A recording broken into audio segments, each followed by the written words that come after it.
You've had this argument before. Maybe it's with your partner.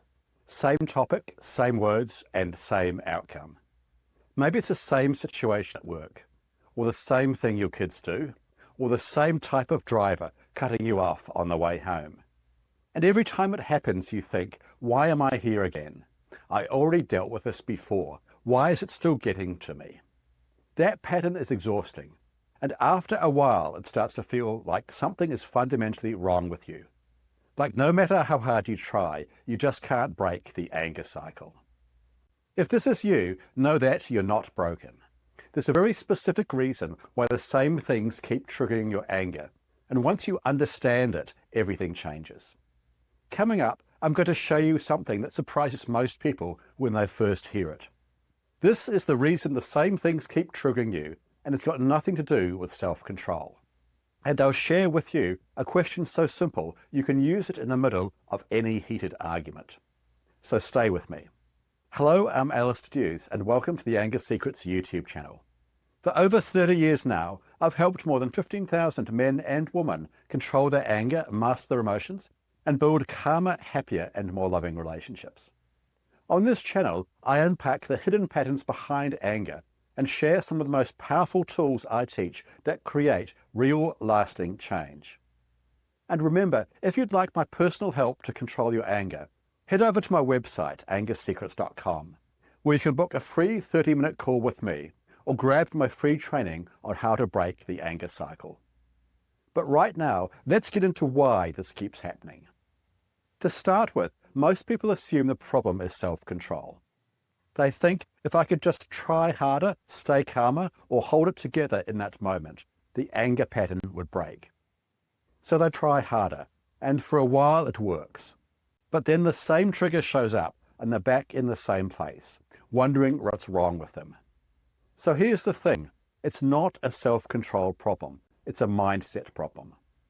The situations that keep triggering you aren't the issue. It's a lens you're looking at them through, and that lens can be changed. So today I want to give you 3 mindset shifts to do exactly that. 3 ways of seeing things differently that can genuinely break the pattern you've been stuck in. The first mindset shift is this: maintain a sense of perspective.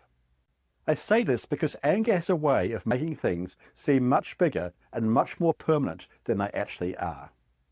In fact, in the heat of the moment, everything feels urgent, critical, or catastrophic, but most of the time it isn't. So here's the question I give clients when they're stuck in a heated moment. A simple one, but it works. Will this matter in a year? Or even, will this matter in a month? And sometimes even, will it matter even next week? Now, some things will. Some things genuinely need to be addressed. But a lot of what triggers your anger day to day, when you hold it up against the bigger picture of your life, your relationships, your health, or what you actually want, simply don't hold up. They're small, and the anger they're creating is costing you far more than the issue is worth. In fact, I worked with a woman who was constantly clashing with her teenage daughter. Same argument, different day. She came to me exhausted by it. But when we started working on perspective, she began asking herself this question: will this matter in a year? She realized that most of what was sparking the conflict was small stuff that in the long run had nothing to do with the relationship she actually wanted with her daughter. That shift in perspective didn't fix everything overnight, but it changed how she showed up. And slowly the dynamic between them began to change too. Maintaining perspective also means remembering that everyone makes mistakes, including you, including me. When you can hold that truth gently, for yourself and for the people around you, you become more forgiving, less likely to hold on to resentment, less likely to end up in the same argument for the 100th time. But perspective only gets you so far on its own, because when someone else is involved, your partner, a colleague, or your kids, there's another mindset shift that changes everything about how you can respond. The second mindset shift is practicing empathy. Now, practicing empathy means putting yourself in someone else's shoes, genuinely trying to understand what's going on for them, their thoughts, their feelings, or the pressure they might be under. Let me give you a simple example. Think about the driver who cuts you off. Your automatic reaction is anger. You think, who does this person think they are? But what if they just got a phone call from a family member that is in hospital? What if they're having the worst day of their life? You don't know. But the moment you allow for that possibility, your anger will soften, just like that. Now zoom that out into your relationships. When your partner snaps at you or says something hurtful, your first instinct might be to react, or to defend yourself, or to go on the attack. But what if you paused for just a moment and asked yourself, what might be going on for them right now? Underneath the anger or the sharp words, is there hurt? Is there fear? Is there something they need that they don't know how to ask for? This is something I see constantly in my work. Two people get stuck in the same argument on repeat. Different topics, but same dynamic. But when one of them starts to genuinely try to understand the other, something changes. The defensiveness drops. There's suddenly room for a real conversation. And I want to be clear about what empathy isn't. It doesn't mean excusing bad behavior. It doesn't mean accepting being treated poorly. It means you approach the situation with an open mind rather than a closed fist. And when you do that, you respond rather than react. And that one difference changes everything. Now, if you want to go deeper on this and learn the complete system I use with clients to break the anger cycle for good, I've created a free training at angersecrets.com. I'll drop the link in the description below.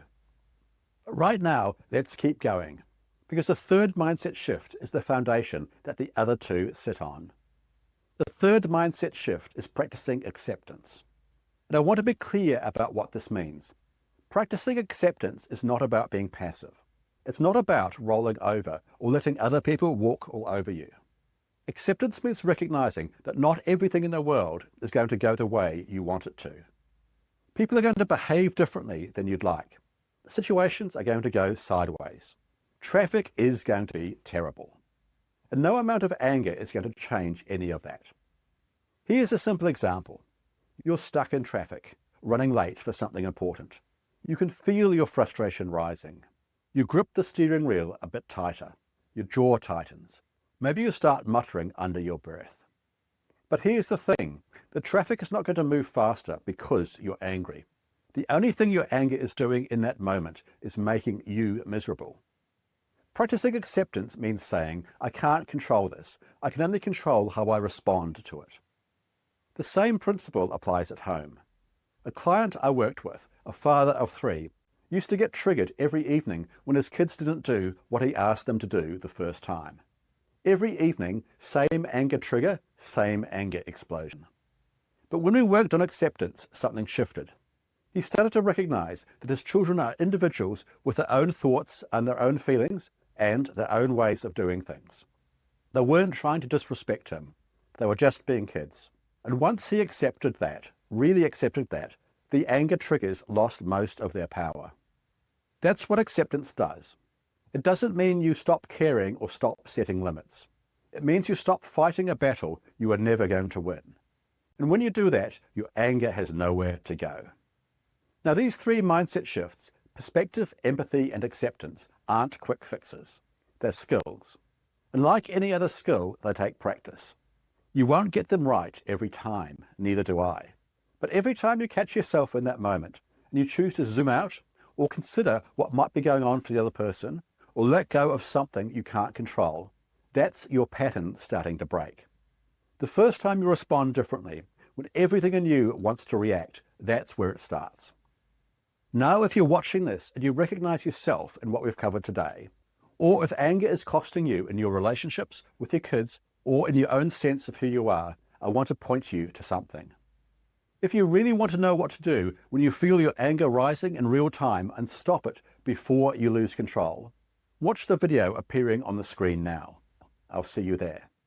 And as always, thanks for watching, and remember, you can't control other people, but you can control yourself.